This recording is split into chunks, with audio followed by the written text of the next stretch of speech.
28 फरवरी 2026 दिन शनिचर 21 रमज़ान को किया गया वो हमला जिसमें ईरान के सर्वोच्च नेता आले नबी औलाद अली सैयद आयतुल्लाह अली ख़ामेनी शहीद हो गए। गौर करने वाली बात है कि अली ख़ामेनी की शहादत उनकी नानी सैयदा खदीजतुल कुबरा के यौम शहादत पर हुई है। दरअसल 21 रमज़ान 619 ईस्वी को हज़रत खदीजा का इंतकाल हुआ। उनके इंतकाल की वजह से उस साल को आम उल हज्न गम का साल कहा गया। 21 रमज़ान से दूसरा अशरा शुरू होता है जो 11 से 20 रमज़ान तक रहता है। इसे मग़फ़िरत यानी गुनाहों की माफ़ी का अशरा कहा जाता है।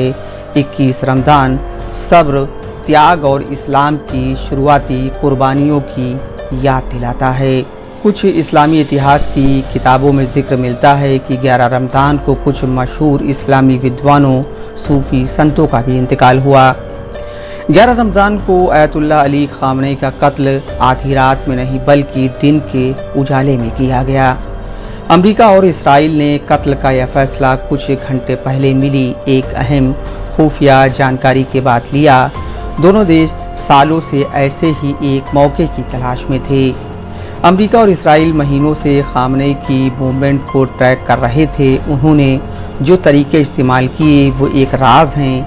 हालांकि अमेरिका के राष्ट्रपति डोनाल्ड ट्रंप ने एक सोशल मीडिया पोस्ट में उन तरीकों की ओर इशारा किया था।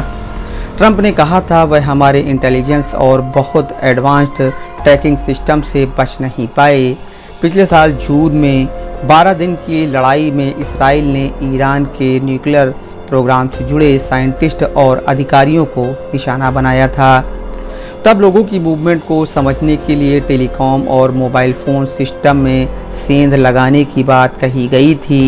ईरान जानता था कि अली ख़ामेनी उसके दुश्मनों की नज़र में हैं।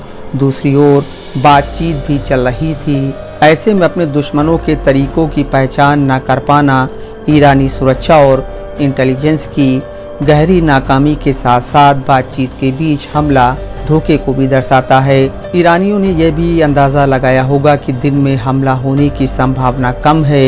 इस मामले में न्यूयॉर्क टाइम्स का कहना है कि खुफिया जानकारी CIA से आई थी। ये खुफिया जानकारी असल हमला करने के लिए इसराइल को बढ़ाई गई।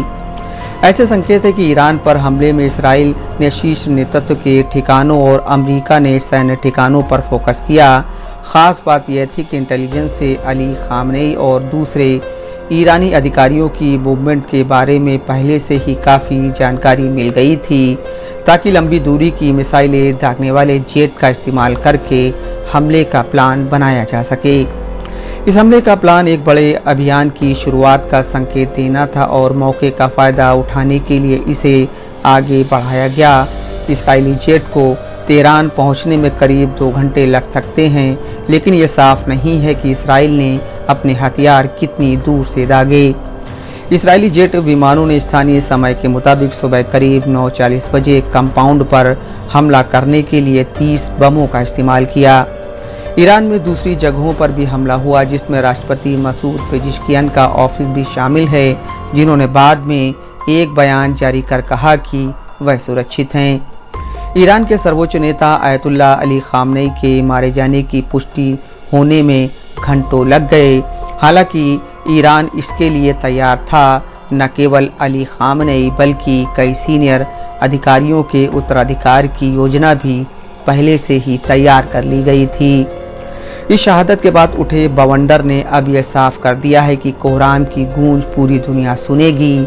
आले नबी औलाद अली इमाम हुसैन की शहादत के बाद आया तूफ़ान इतिहास में दर्ज है। खैबर की जंग इतिहास में दर्ज है और 1973 योम किप्पुर की जंग को भी नहीं भूला जाना चाहिए। Mohammad Asim Siddiqui, Dastak live news.